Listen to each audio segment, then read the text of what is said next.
Hello friends, welcome to BPSC right way. स्वागत है आप सभी का बीपीएससी राइट वे में। आज हम बिहार करंट अफेयर्स के अक्टूबर महीने की सीरीज लेकर आए हैं और इस तरीके से हमने जनवरी से लेकर अक्टूबर तक के सभी बिहार करंट अफेयर्स को आपको रिवाइज कराया है। इसकी पीडीएफ आपको हमारे टेलीग्राम या फिर हमारे ऐप पर अवेलेबल करा दी गई है।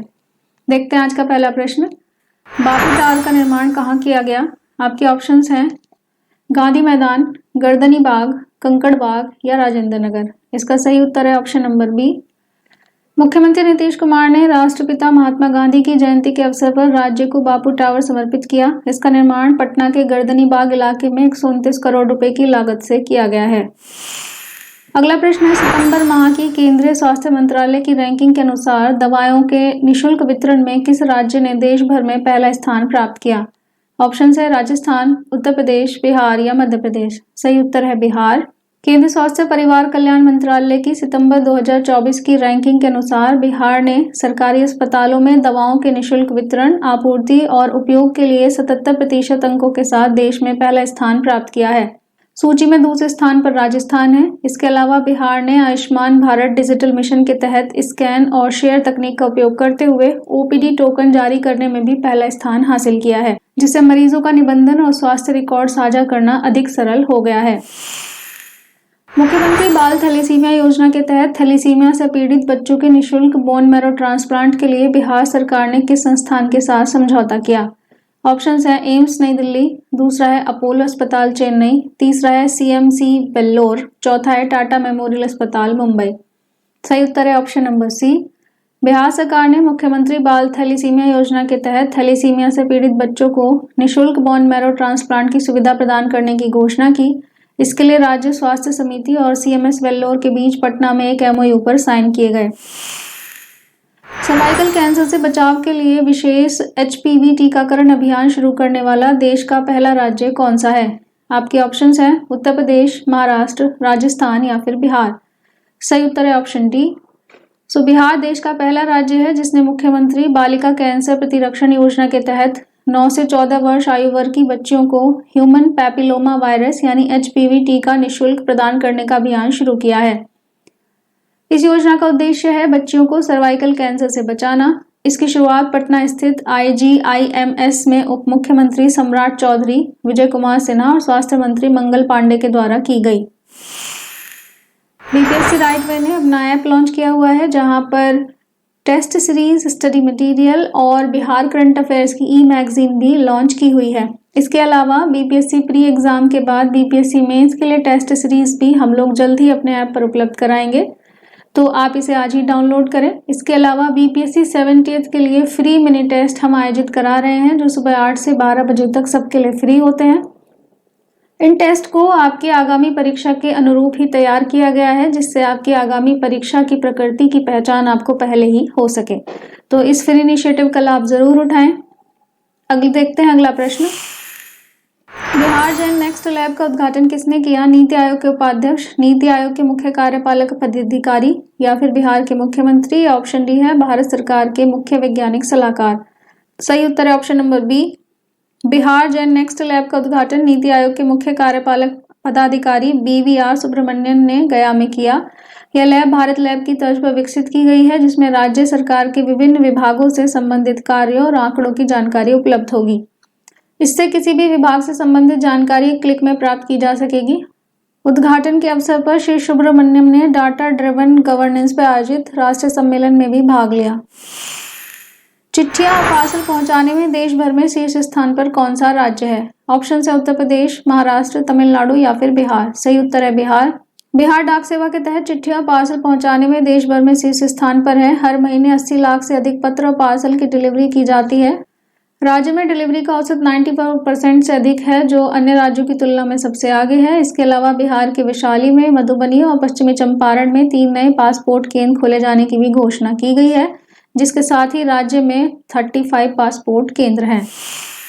38वीं सब जूनियर बालिका नेशनल हैंडबॉल प्रतियोगिता में बिहार को कौन सा पदक मिला? ऑप्शन है स्वर्ण पदक, दूसरा है रजत पदक, तीसरा है कांस्य पदक। ऑप्शन डी है कोई पदक नहीं मिला।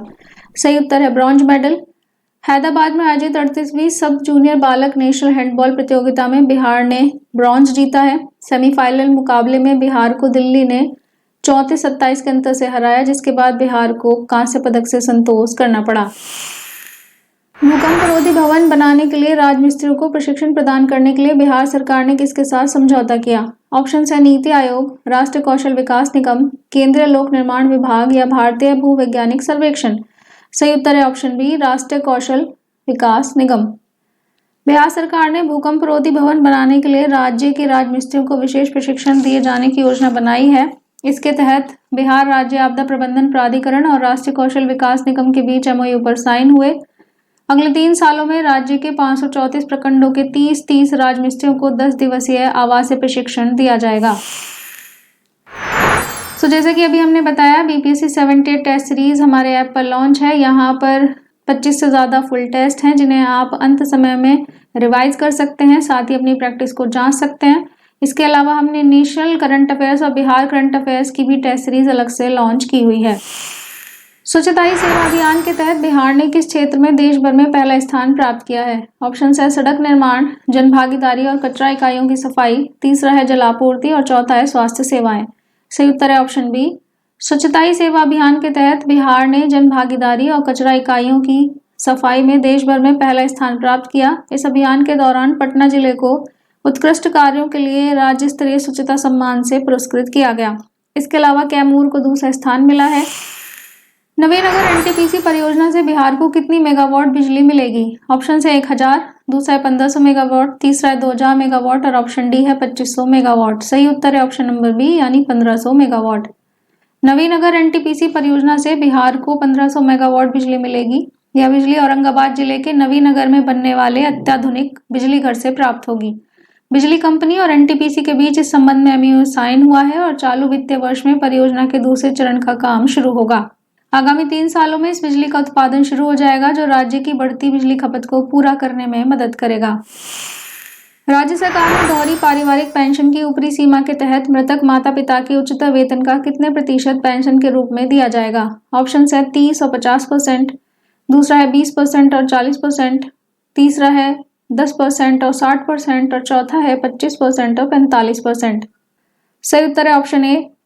राज्य सरकार ने दोहरी पारिवारिक पेंशन की ऊपरी सीमा तय कर दी है। इसके तहत पुरानी पेंशन योजना के तहत मृतक माता पिता के उच्चतर वेतन का 50% और उनके न्यूनतम वेतन का 30% पेंशन के रूप में दिया जाएगा।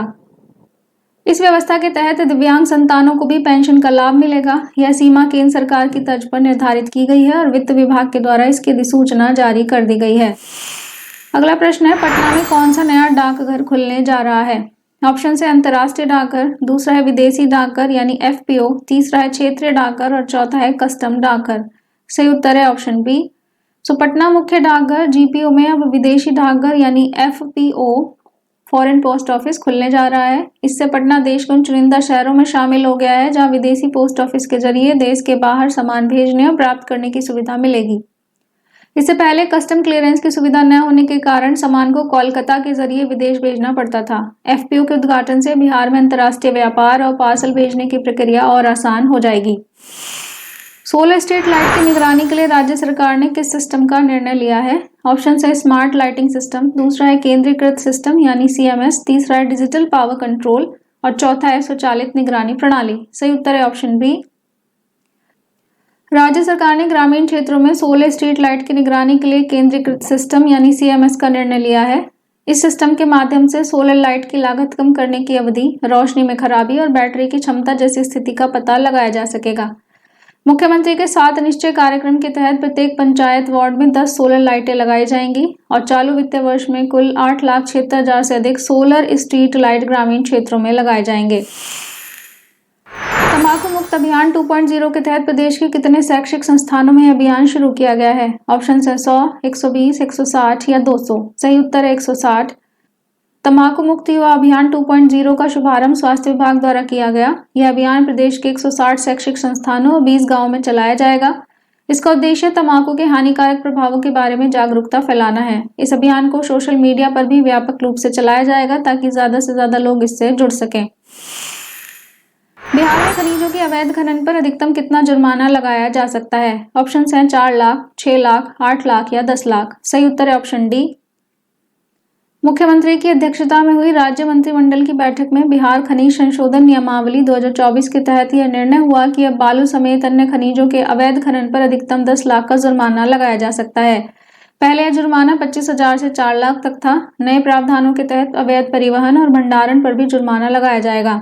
यह कदम राज्य में खनिज संसाधनों के अवैध खनन को कंट्रोल करने के लिए उठाया गया है।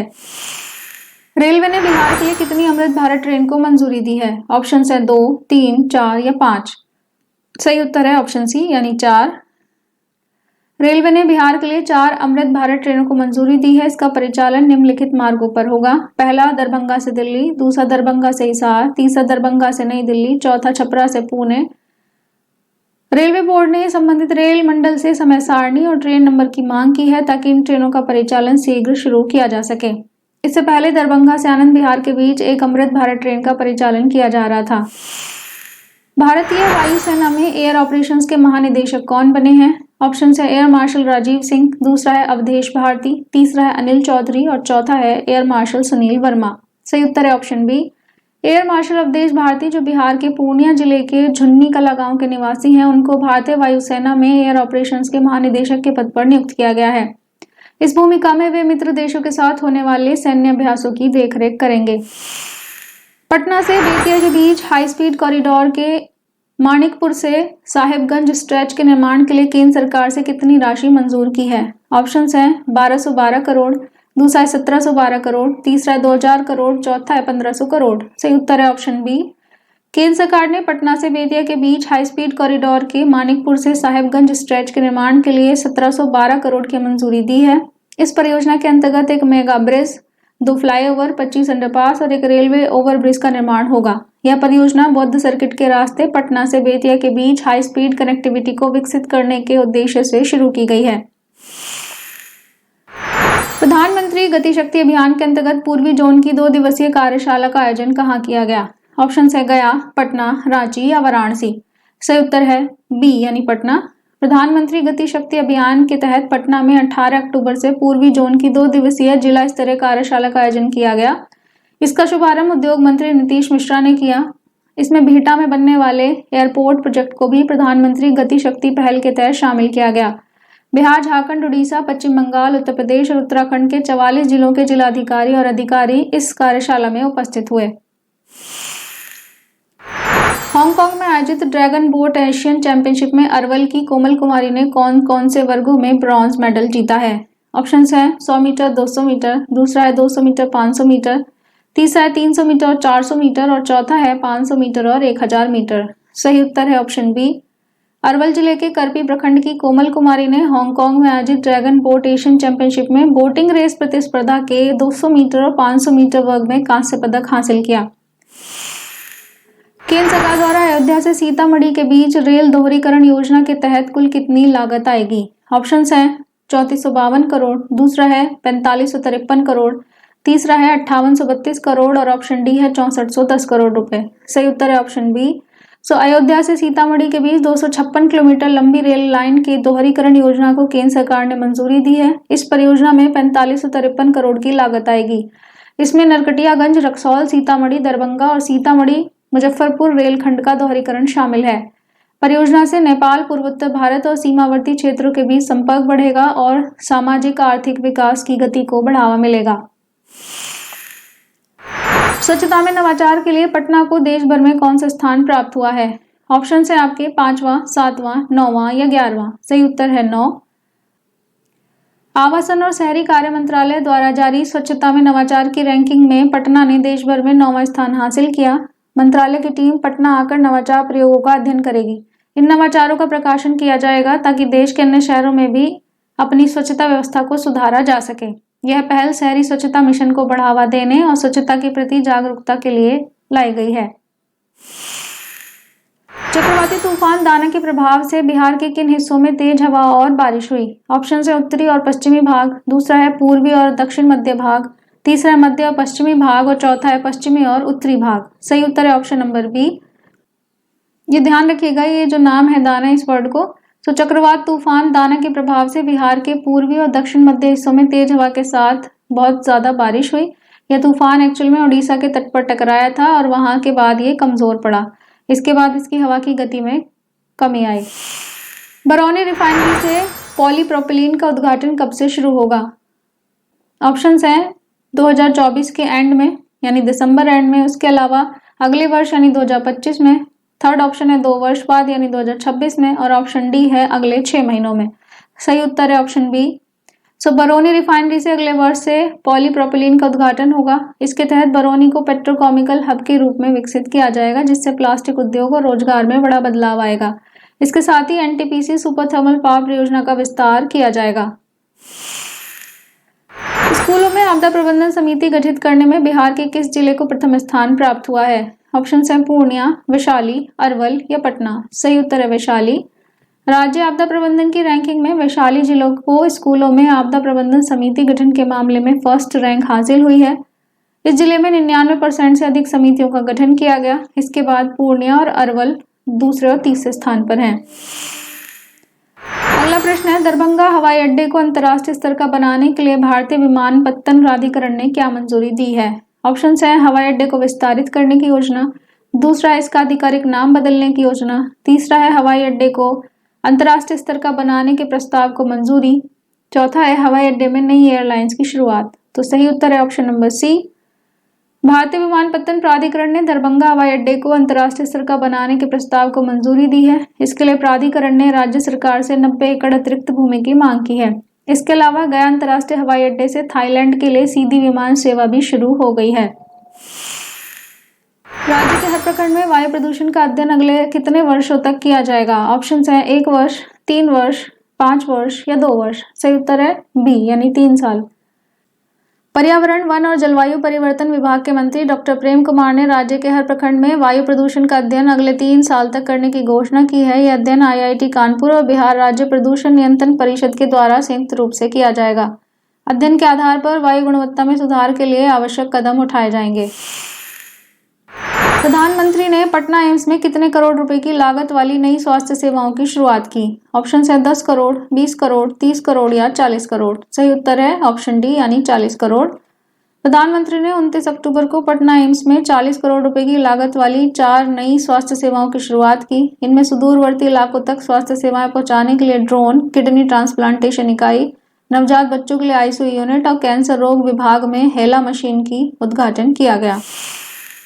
भारतीय पुलिस सेवा के बिहार कैडर के अधिकारी नैयर हसनैन खान को केंद्रीय प्रतिनियुक्ति पर किस पद के लिए नियुक्त किया गया है? ऑप्शन है सीबीआई के निदेशक, एनआईए के प्रमुख, एसएसबी के आईजी और रेलवे सुरक्षा बल के प्रमुख। सही उत्तर है ऑप्शन सी। भारतीय पुलिस सेवा के बिहार कैडर के अधिकारी नैयर हसनैन खान को केंद्रीय प्रतिनियुक्ति पर भेजा जा रहा है। उन्हें सीमा सुरक्षा बल का इंस्पेक्टर जनरल नियुक्त किया गया है। गृह मंत्रालय ने इस संबंध में अधिसूचना जारी कर दी है। नैयर हसनैन खान वर्तमान में आर्थिक अपराध इकाई और स्पेशल विजिलेंस यूनिट के अपर पुलिस महानिदेशक के पद पर कार्यरत हैं। अक्टूबर बिहार करंट अफेयर्स के एमसीक्यू रिवीजन में बस इतना ही। आप सभी लोगों को बीपीएससी राइट वे की तरफ से ढेरों शुभकामनाएं कि आप अपने पेपर को बहुत ही फोकस्ड और बहुत ही शांत रिलैक्स दिमाग के साथ अटेम्प्ट करें। तो फिर मिलते हैं जल्दी मेंस की तैयारी के लिए। तब तक जुड़े रहिए बीपीएससी राइट वे के साथ। Thank you.